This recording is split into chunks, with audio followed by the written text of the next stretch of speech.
반야바라밀다 심경반자대보살이 깊은 반야바라밀다를 행할 때 오니 공한 것을 비추어 보고 온갖 고통에서 건너느니라. 사리자여, 색이공과 다르지 않고 공이색과 다르지 않으며 색이고 공이요 공이고 색이니 수상행식도 그러하니라. 사리자여, 모든 법은 공하여 나지도 멸하지도 않으며 더럽지도 깨끗하지도 않으며 늘지도 줄지도 않느니라.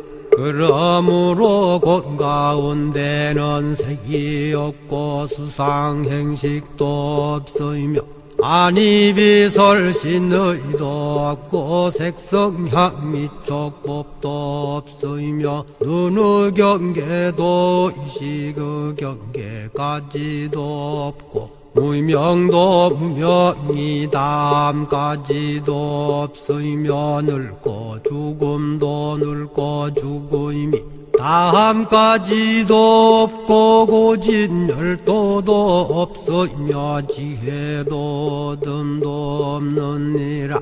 얻을 것이 없는 까닭에 보살은 반야바라밀다를 의지함으로 마음에 걸림이 없고 걸림이 없으므로 두려움이 없어서 뒤바뀐 헛된 생각을 멀리 떠나 완전한 열반에 들어가며 삼세의 모든 부처님도 반야바라밀다를 의지함으로 세상의 깨달음을 얻느니라. 반야바라밀다는 가장 신비하고 밝은 주문이며 위없는 주문이며 무엇과도 견줄 수 없는 주문이니 온갖 괴로움을 없애고 진실하여 허망하지 않음을 알지니라. 이제 반야바라밀다주를 말하리라. 아제 아제 바라 아제 바라 승아제 모지사바 아제 아제 바라 아제 바라 승아제 모지사바 아제 아제 바라 아제 바라 승아제 모지사바.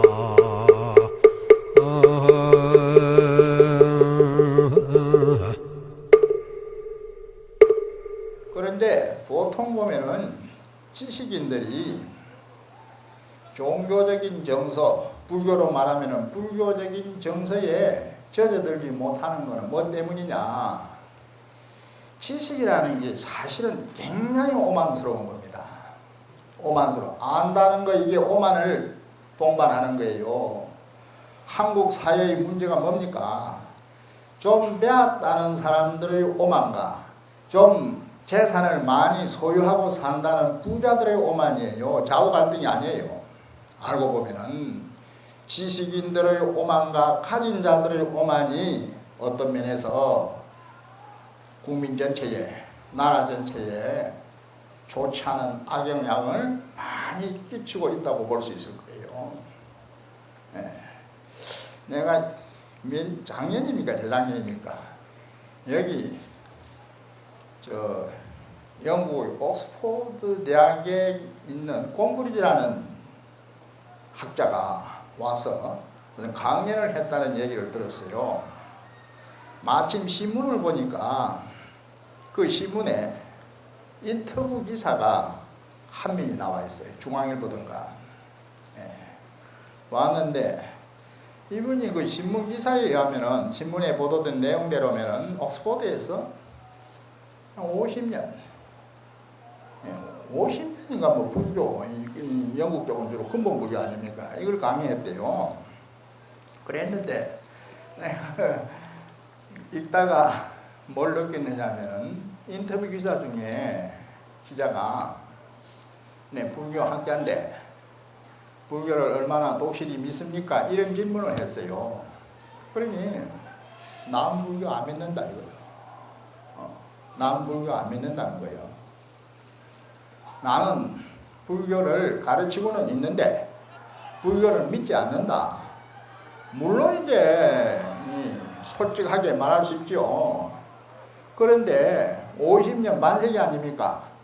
반세기를 불교를 가르치고 연구했다는 세계적인 네임밸류가 있는 학자분이 대중 앞에서 불교 안 믿는다. 불교를 좋아하지만 내가 독실히 믿지는 못한다. 이 정도 말을 하는 것은 이해가 되는데 불교를 안 믿는다. 이렇게 이제 표현이 돼 나왔으니 불교 안 믿는 사람이 불교를 50년 동안 논문도 쓰고 글도 쓰고 또는 가르치고 이런 여러 가지 학문적인 활동을 한 거잖아요. 이 사람이 감독에 앉아서 흘러가는 강물만 바라보고 있었구만. 감독에 앉아서 흘러가는 강물을 바라보는 사람은 물 속에 들어가서 목욕을 할 수 없어요. 세수를 할 수도 없고 손을 씻을 수도 없어요. 물이 내게 실제적인 이익을 제공해 주는 것은 강둑에 앉아서 흘러가는 강물만 바라보는 그런 자세가 아니라 손을 한번 씻어보거나 때론 더위를 느꼈을 때 물속에 뛰어들어서 옷을 벗고 물속에 뛰어들어서 목욕을 시험을 한번 쳐보거나 이거 아니겠어요? 그래서 이제 이 지식인들의 종교적인 성향 이게 매우 퇴보되어 있습니다. 지식인들이 종교를 어떤 면에 좋아하지 않아요. 앞서 말씀드린 대로 지적 욕구가 앞세워가지고 신앙 정서가 계류되는 거예요. 10여 년 전에 제가 유럽 순방을 하다가 우연히 아는 분의 안내를 받아가지고 바티칸을 방문한 적이 있어요. 저녁 시간이었는데 그 신부 수업하는 분들이 도서관에서 공부를 하고 있다가 토론을 하는 모양이에요. 그런데 그 안내하던 분이 서강대학 나온 분인데 지금 신부될 분들이 토론을 하고 있다 이러면서 소개를 하기에 뭘 토론하는데요? 물어봤더니 가서 물어보고 와요. 지금 무엇에 대해서 토론합니까? 했더니 와서 내게 알려주는 말이 탈종교 시대를 어떻게 대처할 것인가? 앞으로 탈종교 시대가 된다는 거예요. 종교에서 벗어난다 이런 뜻 아니겠습니까? 이 시대를 어떻게 대처할까? 이걸 토론 제목으로 나누고 토론을 한다. 이런 말을 드린 적이 있습니다. 그래서 이제 지식사회, 지성화된 사회에서는 그런 말이 서구에서도 이미 등장했듯이 탈종교 무드로 접어드는지는 모르죠. 그런데 이게 과연 탈종교 무드로 접어드는 어떤 세계적인 추세랄까, 이게 인류에 정말 얼마만한 어떤 말하자면 이익을 주고 도움을 주는가, 이런 또 생각을 해볼 때는 미지수일 겁니다. 제가 다만 말씀드리고 있는 것은 우리들의 그 정서에 특히 이 불교 부처님의 이걸 신행하는 혹은 수용하는 이런 정서적인 것이 나에게 도움이 되지 않겠느냐. 나도 그렇게 생각하고 싶고 여러분들도 그렇게 한번 생각해 보시라고 이제 꺼내고 싶은 뜻에서 얘기를 하는 겁니다. 그러니까 이런 경우 제가 통도사에서 오래 살았습니다. 아까 법다스님께서 설명 좀 하고 소개를 하시느라고 통도사에 그 폐업실이라는 방이 있어요. 그러니까 학인 스님들을 가르치는, 요새는 강주로 합니다만 강주가 거치하는 방 이름이에요. 폐업은 이 불교 경전을 뜻하는 말 아닙니까? 경전을 놓아두는 방이다 이런 뜻이요. 그게 이제 있으면서 뭐 그냥 책도 보고 이래 지내는데 한 번은 관람객들이 몰려왔어요. 문 밖으로 사람들 떠드는 소리가 나요. 떠드는 소리가 어떤 소리냐? 어디 시골에서 나이 많은 할머니들, 노보살인들이 어머니예요. 그래, 막자지껄 절 구경을 하면서 자기들끼리 주고받는 얘기가 내 귀에 그대로 들려요. 아, 이 절 참 크다. 절이 크다는 얘기를 하더라고요. 그러면서 다음 말이, 절은 큰데 왜 중들은 아무도 안 보이노? 스님이 밖에 안 나와 있었어. 다 뭐 손방에는 방 안에 삼선한다고 방 안에 있고 가을에도 그 강당 안에서 생활하잖아요. 그래서 그 주고받는 얘기, 절이 참 크다. 스님은 왜 안 보이노? 중은 왜 안 보이노? 이러다가 이제 이분들은 시간이 조금 지나면 다 돌아갑니다. 절 밖으로 나가요. 그때 이제 절에 오는 사람들이 관광객들도 많이 있고 또 달리 말하면 불교를 믿는 신도들도 있다. 다 같이 절에 왔다 이거죠. 관광객이 절에 왔을 때는 절 구경만 하는 거예요. 절이 크다.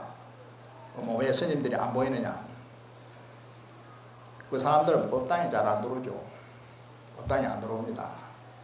그런데 신도들은 절에 와서 법당에 들어가가 부처님께 참배 절을 해요.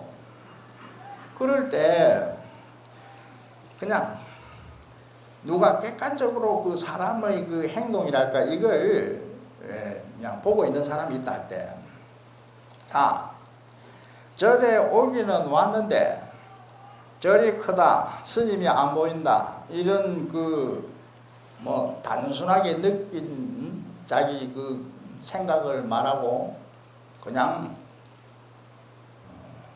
돌아가는 사람들과 절에 들어와서 절을 하면서 뭔가 가족을 위해서 부모가 있으면 부모, 자녀가 있으면 자녀, 또 부부 서로 상호간에 마음속으로 뭔가 잘 되기를 비는 마음이 기도하는 마음이랄까요. 이런 생각을 법당 안에서 한 번 하고 그러고 돌아가는 사람, 객관적으로 볼 때 대부분의 사람들이 후자의 경우가 더 인간적으로 아름답다 할 수 있을 겁니다. 물론 제가 일방적으로 생각하는지 모르겠습니다만은, 이래서 이 종교적인 정서는 내 인생을 위해서 필요하다고 말할 수 있고 도움이 된다 말할 수 있는 거예요. 그런데 지적 욕구를 앞세운 사람들이 자신도 모르게 지식의 오만에 걸려가지고 종교적인 어떤 정서를, 이 불교에 훈습이란 말이 있는데, 훈습, 냄새가 스며드는 걸 훈습이랍니다. 이게 천인데 장삼자락이 향을 피워놓고 향 옆에 갖다 대면은 향냄새가 이렇게 스며들죠. 훈습이 안 돼요. 그래서 이 불교는 인간성을 순수하고 소박한 본래의 참모습 그대로 돌아가게 하는 종교거든요. 깨달음이 그겁니다. 꿈을 꾸던 사람이 잠 깨면 꿈에서 빠져나오잖아요. 이래서 이제 이 깨달음을 이제 내세우는 불교 입장이 있게 되었는데, 앞으로 이제 이 정각원에서 꽃다스님께서 새로 오셔가지고 정각원 분위기도 쇄신하고, 뭐 원장실에 잠시 다른 스님하고 와 말씀 나누는 걸 들어보니 뭐 학교 발전을 위해서도 정각 원장의 입장에서 신분에서 매우 애를 많이 쓰시면서 노력을 하고 있는 것 같습니다. 이 교직원 법회에 나오신 여러분들께서 이 좀 불교적인 어떤 정서를 의식하면서 내 몸, 행위 이걸 통해서 좋은 습관 하나 만들어 두시는 게 어떻겠습니까? 종교가 궁극적으로 사람을 어떻게 변화시키느냐 할 때 좋은 습관 하나를 익히도록 하는 거예요. 이게 단순한 거예요. 좋은 습관 하나를 가지고 있는 거, 이 사람이 때로는 나쁜 습관도 가지고 있잖아요. 좋은 습관을 하나 가지고 있는 게 얼마나 좋은 거예요. 그 사람의 인격이 돋보이게 되는 거고 인간적으로 뭔가 돋보이게 되는 거야. 요즘은 전부 세속적인 어떤 가치, 이 시대가 이 자격 시대 아닙니까? 학교도 뭐 석사니, 뭐 박사니, 뭐 학위가 있지. 이 자격이거든. 자격을 취득해서 내 신분이 상승된다. 대부분 사람들이 이런 사고에 젖어 있어요. 그런데 자격에 의해서 신분이 상승되는 것은 인격이 상승되는 것하고는 별개의 문제예요. 박사학위 받았다고 뭐 인격이 탁월해지는 건 아니거든.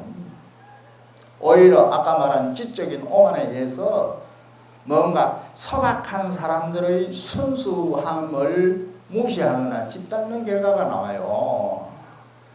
일본의 유명한 불교학자 나카무라 하지메라는 분이 있죠. 불교 하시는 분들은 다 아는 분 아닙니까? 이분이 세계적인 학자입니다. 특히 초기 불교, 근본 불교 쪽에서 매우 참 높이 평가받는 학자죠. 저는 뭐 그런 대석학들과 뭐 얘네를 같이 할 정도의 그런 공부를 한 분은 아닙니다만, 학문을 한 분이 아닙니다만, 가끔 그런 분들이 책을 읽을 때가 있습니다. 언젠가 그분이 책을 읽었어요. 읽다가 우연히 책 속에서 또 그 한 구절을 발견했어요.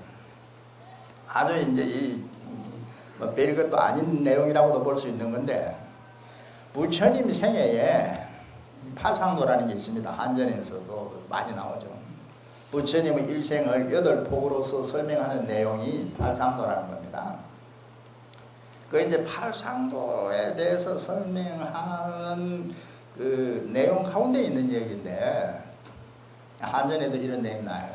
서가모니 부처님이 옛날 근본불교 시대는 지금 대성경전에 나옵니다만은 6가지 신통 얘기가 있어요. 신통. 초능력이죠. 쉽게 말하면은 육신통이라는 게 있지 않습니까? 육신통 가운데 신족통이라는 게 있습니다. 신족통이라는 건 옛날 뭐 우리 일반 전설적인 얘기도 뭐 축지법을 쓴다 이런 말 있었거든요. 몸이 아주 자유자재로 때로는 공중을 날기도 하고 먼 거리를 순간적으로 갈 수 있다는 이런 설명이에요. 그 내용이. 그래서 이제 보면은 서가모니 부처님이 항하, 한양에서는 항하를 하는데 겐지스 강이죠. 겐지스 강변에 왔어요. 혼자입니다. 사문으로 강을 건너는 나룻배가 있습니다.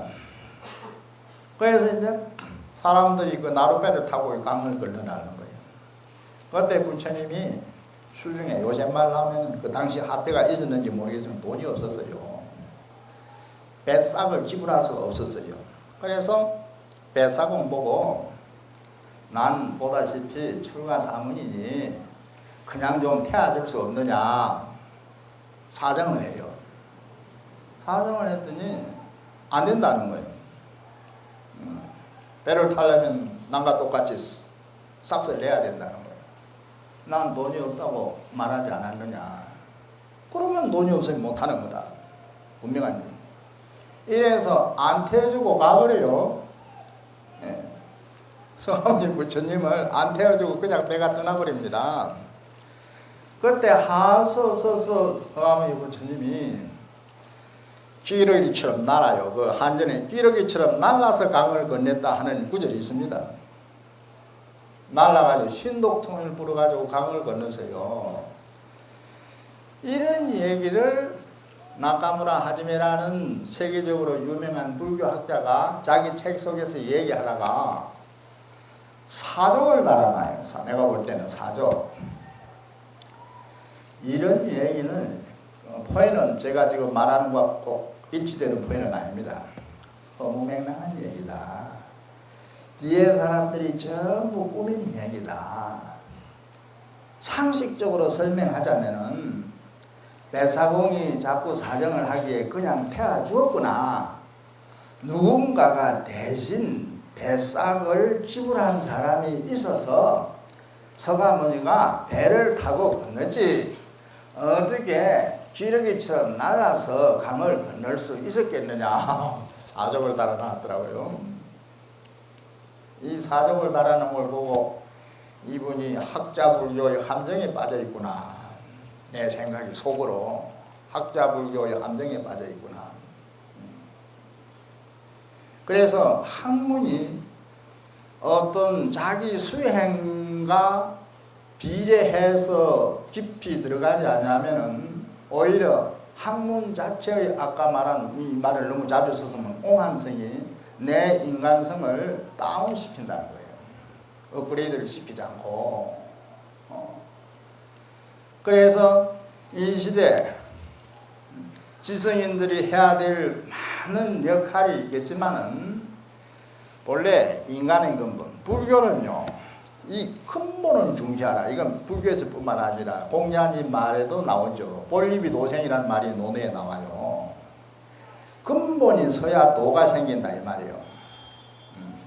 도가 생긴다는 도는 뭐 유교, 도교, 불교에서 다 쓰는 용어 아닙니까? 근본이 있어야 도가 생기는 거예요. 근본이 안 쓰면 도가 안 생기는 거예요. 유교에서는 뭐 윤리적인 걸 강조하니까 A범절이라든지 인간이 인간으로서 해야 되는 올바른 처신 같은 걸 가지고 말하죠. 그러면은 근본이 안 선 사람이 결국 결과에 가서는 도가 안 생긴다 이 말인데 근본이 안 된 사람이 학문에가 성공하는 수가 없다는 얘기예요. 근본이 안 된 사람이. 그런데 우리는 세속적인 자격을 의식해서 하나의 자격을 취득해 놓으면은 남으로부터 내가 조금 인정받게 된다는 이런 다분히 세속적인 관념에 빠져가지고 자기 인생을 그냥 신실한 어떤 삶의 모습을 찾아서 올바르게 살려는 생각보다도 어떤 이기적인 욕구 문제거든요. 예. 그래서 이제 이 불교의 정서를 통해서 우리가 좀 더 내 삶에 있어서 비워져 있는 부분, 내가 미처 생각하지 못했던 부분을 채워가는 노력을 할 필요가 있지 않을까. 이렇게도 법문이라는 게 뭐 그냥 부처님 말씀만 소개하면 되는 건데 제가 주관적인 얘기를 하는 것 같아 죄송합니다만은 여기가 정각은 법회 자리고 이곳이 오랜 역사와 전통을 가지고 있는 사학의 인명문 동국대학교고 여기 오시는 분들이 일반 신도님도 계시겠지만은 교직원들이 대부분이고 그래서 이러한 배경 분위기에서 이 불교적인 어떤 신행 정서가 사람의 가슴 속에 조금씩 일어나는 것이 좋지 않겠느냐. 중간에 말했죠. 우리가 종교는 어떤 면에서 원시적으로 믿는 것이지 지성적으로 믿는 게 아니다. 물론 제 말과 또 다르게 생각하는 분도 있을 수 있겠습니다. 그런데 묘해요. 이런 에피소드도 하나 소개할까요? 저 경남 창녕에 가면은 그 아주 신라 고찰 절이 하나 있습니다. 관룡사란 절이 있어요. 그게 30여 년 전이에요. 제 밑에서 강원에서 공부하던 사람이 주지를 갔어요. 주지를 가 30여 년 전이에요. 주지를 갔는데 섣달 금음날 된 음력입니다. 섣달 공날 되니까 30년 전에도 일부 나이 많은 할아버지들이 가설을 썼어요. 가설을 쓴 분, 안 쓰고 온 분, 할아버지들이 7, 8번 오더라는 거예요. 몇 번 오더라는 거예요. 어떻게 오셨습니까? 물었어요. 주지 스님이요? 예, 제가 이절에 주지 스님이 바뀌었구나 이러더라는 거예요. 그래서 어떻게 오셨습니까? 내일이 설인데 스님 우리가 해마다 섣달 금날 절에 와서 자고 간 사람이요 이래요. 그래 주지스님이 나이 많은 할아버지 개중에 가설 쓴 분도 있는 분이 섣달 금날 절에 와서 자고 갔다. 이제 모셔놓고 얘기를 들었더니 참 무슨 얘기예요. 그 절에 그 야외에 있는데 유명한 불상이 있어요. 옛날부터 불교 신도들 사이에서는 영은 많은 불상이나 불상이 있습니다. 이 할아버지들의 어머니들이 이 절에 와서 옛날 라마 선호 사상이 있을 때 아들 하나 점지 받게 해달라 기도를 했다는 거예요. 기도했는데 그래서 그 용사가 오래 될 거 아닙니까? 신도들이 절에 왔으면 기도하고 하는 이런 시간이 오래됐다 이 말이죠. 아들이 태어났어요. 절에 와서 기도를 해가지고 태어난 아들이 이제 자랍니다. 소년이 되고 청년이 되고 결혼을 했어요. 나중에 이제 나이 많은 할아버지가 되었어요.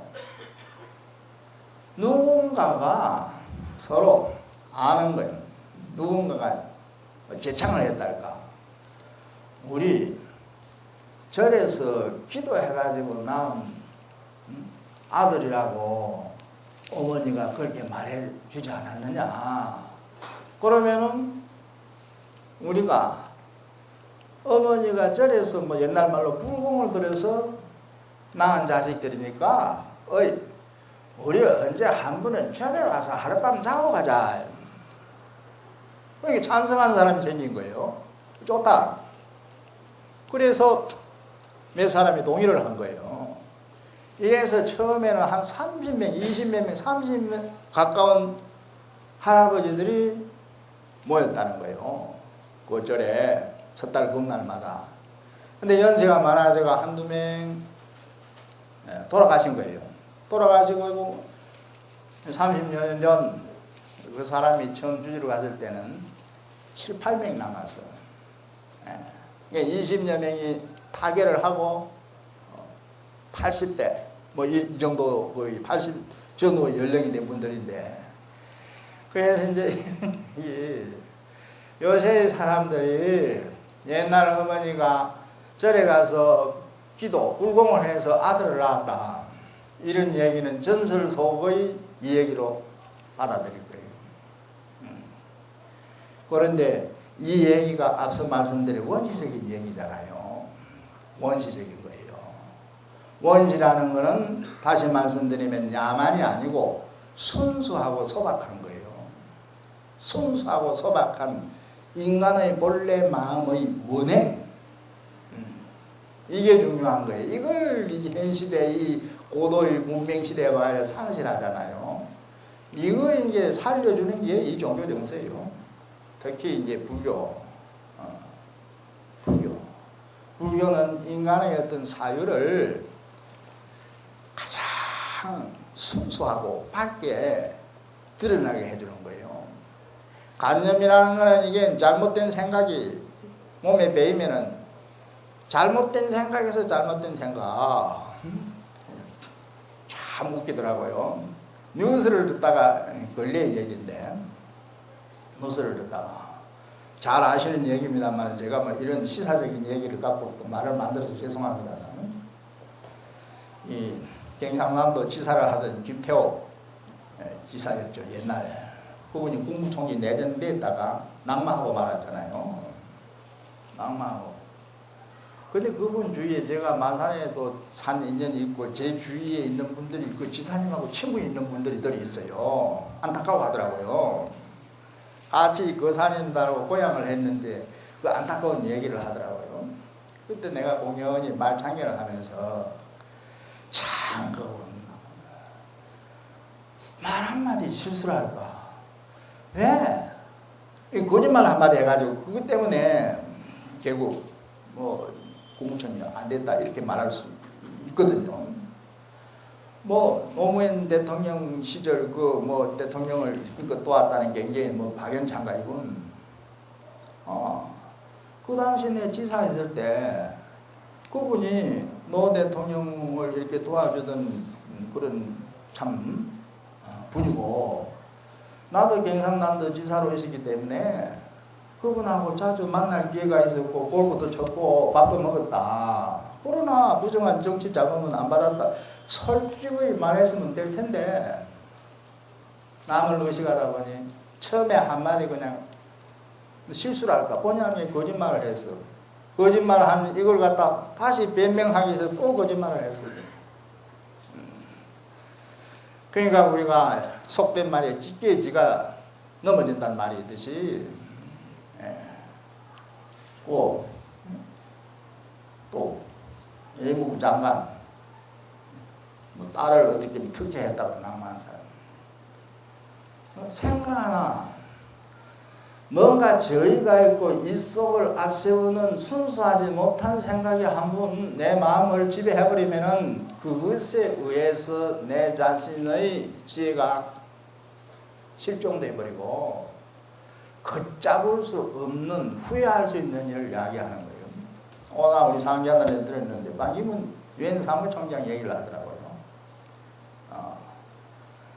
딸이 뭐 어디 아프리카 가가 무슨 얘기 하도 전혀 뭐 딸을 결혼할 때 청와대도 모르게 결혼시켰대요. 그리고 전혀 특채가 아닌데 혹시 특채 오해 소지가 있어요. 저 아프리카 어디로 파견을 시켰대요. 어디 뭐 유엔 어디 본부에 근무하는 거 모르겠어요. 뭐 자세한 내막은 모르겠는데 이러한 우리가 뉴스거리에서 보고 듣는 얘기를 통해서도 인간의 소박하고 순수한 것이 얼마나 좋은가. 결국 종교는 이전 종교가요. 라저니스가 이런 말을 했어요. 종교가 너무 세속적으로 편성해서 세속적인 가치와 자합하면은 이조집회가 된다. 종교가 이조집회가 된다. 이조집회는 모스는 북한이 뭐 이조집회 달러를 이조집회 만들었다는 얘기도 있잖아요. 그래서 결국 이 종교가 이조집회의 노릇을 안 하기 위해서는 어떤 면에서 합리화시키고 변명하는 지식의 장난, 지성의 장난에서 우리가 탈피해야 돼. 소박하고 순수한 모습, 어떤 면에서 자연으로 돌아가는 자세, 뭐 니체가 그런 말을 했죠. 리턴 투 네이처라고. 근데 보통 보면은 사람은요 약점이 어디 있냐, 스스로 자기 체면에 걸려요. 자기 생각이 하나도 옳은 게 없어. 그냥 일방적으로 고집을 부리고 직선적으로 자기 주장만 내셔. 그러다 보면은 스스로 자기 체면에 걸리는 거예요. 자기 체면에. 이게 참 안타깝고 어리석은 일이죠. 그래서 순수하게 여기 와서 절을 한다. 아까 뭐 절이 원래 절 많이 한다고 절이라는 설이 요즘 유행합니다. 장사 경잠선사라는 스님이 중국 당마르대 스님인데 젊은 스님들 제자벌 되는 스님이나 신도들이 와서 절을 하거든요. 이 절에서는 아직도 큰절하는 예법이 남아있습니다. 큰절을 하면은 이 사람아, 나 때문에 자네가 지금 자네에게 절을 하는 것이야. 이런 말을 했대요. 나 때문에 나를 찾아온 건 이제 이유가 되니까 나 때문에 나 만난다고 찾아와가지고 나한테 절을 하는데 이 절이 나한테 하는 절이 아니라 자네가 자네한테 절이다. 유명한 법문이에요. 나 때문에 자네가 자네에게 절을 하고 있네. 때로는 절도 좀 해야 돼. 절이 하심이거든. 하심. 예.